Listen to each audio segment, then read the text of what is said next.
안녕하세요. 한국학중앙연구원 디지털인문학연구소의 윤종훈입니다. 이번 영상은 온톨로지에 관한 기본 개념과 설계 구조에 대해 간략하게 살펴보는 시간을 가져보려 합니다. 첫 번째 영상에서 다룬 시멘틱 웹은 지식정보 자원들 간의 의미관계를 컴퓨터에게 인식시켜줌으로써 더 효과적으로 풍부한 지식정보의 전달과 습득을 용이하도록 하는 목적을 가지고 있다고 말씀드렸습니다. 그리고 이러한 정보 간의 관계를 설명하는 기술은 온톨로지라는 개념에서도 폭넓게 쓰이고 있습니다.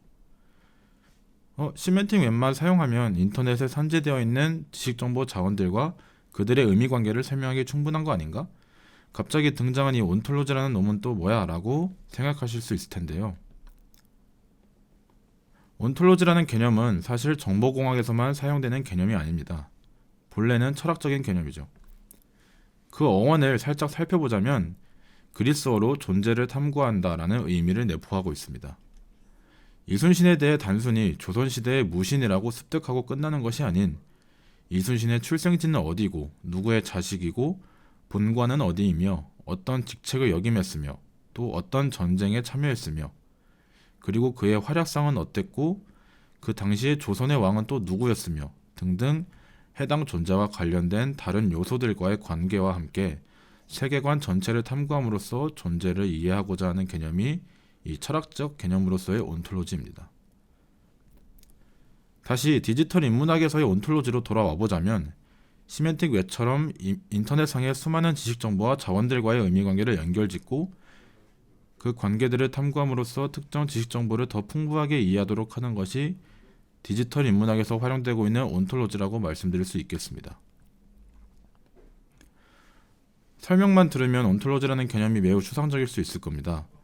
실제 온톨로지의 구성과 설계를 통해서 그 실체를 한번 살펴보도록 하겠습니다. 온톨로지라는 하나의 세계관을 구축하기 위해서는 클래스, 속성, 관계라는 세 가지 요소를 기억해야 합니다. 이 세 가지 용어를 염두에 두고 이어지는 화면과 함께 온톨로지 설계 과정을 전체적으로 살펴보도록 하겠습니다.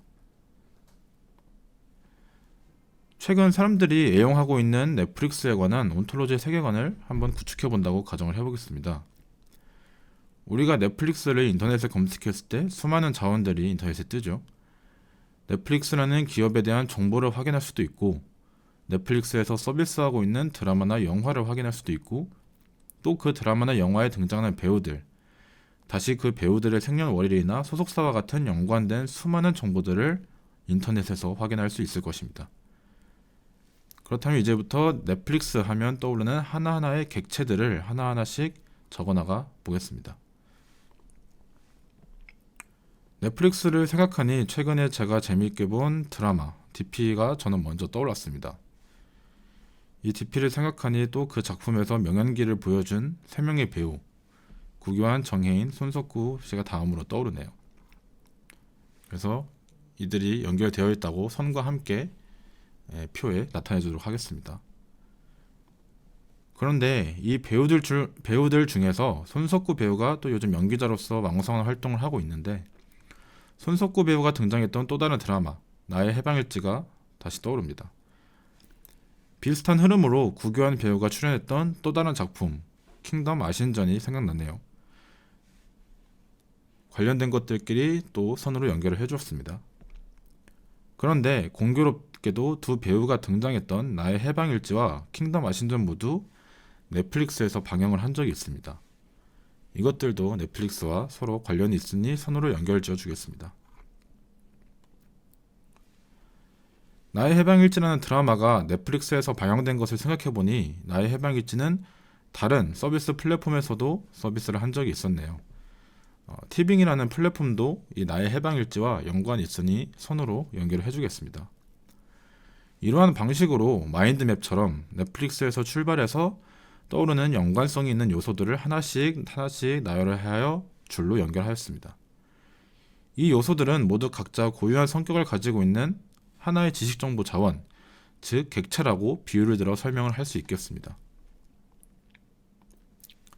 그런데 이 객체들은 보시다시피 어떠한 것들은 매우 유사한 성격으로 공통되어 있고 또 다른 기준으로 공통되어 있고 그들만의 그룹으로 묶일 수 있습니다. 손석구, 구교환, 정혜인 이 세 객체는 모두 사람 혹은 배우라는 기준으로 묶어줄 수 있겠죠.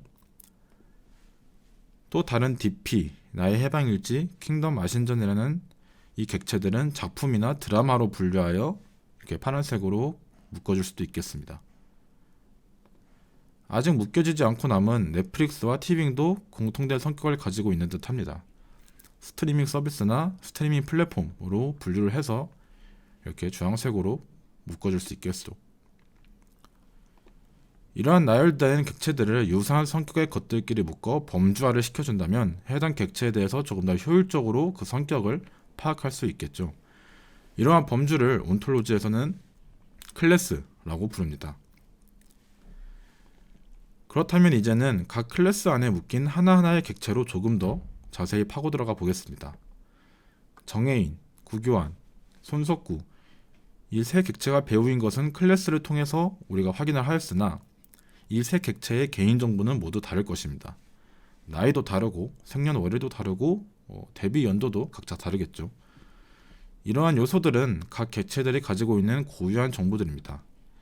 각 객체들이 가지고 있는 그 객체만의 고유한 정보와 성격, 클래스로는 설명되지 않는 이 정보들을 객체의 속성, 어트리뷰트라고 온톨로지에서는 부르고 있습니다. 당연히 이 속성들은 각각의 클래스마다 모두 다른 성격을 가지고 있겠죠. 지금까지 설명한 시멘틱 웹, IDF, 온톨로지들의 주요 골자는 모두 의미관계 또는 관계성이었습니다. 객체들은 공통된 성격으로 범주하였고 그 안에 있는 객체들의 개별적인 고유 속성들도 설계를 하였습니다. 이제 마지막 단계는 그 객체들 간의 연결고리, 즉 이 화면에서 연결되어 있는 선들이 어떠한 의미관계로 연결되어 있는지를 설명해주는 과정입니다. 손석구 배우는 나의 해방일지라는 드라마에서 배역을 맡았다. 또 구교환 배우는 스트리밍 플랫폼 넷플릭스와 계약을 맺었다. DP는 넷플릭스에서 방영되었다처럼 IDF 구문으로 각 객체들이 어떤 관계로 엮여 있는지 설명을 해줄 수 있습니다.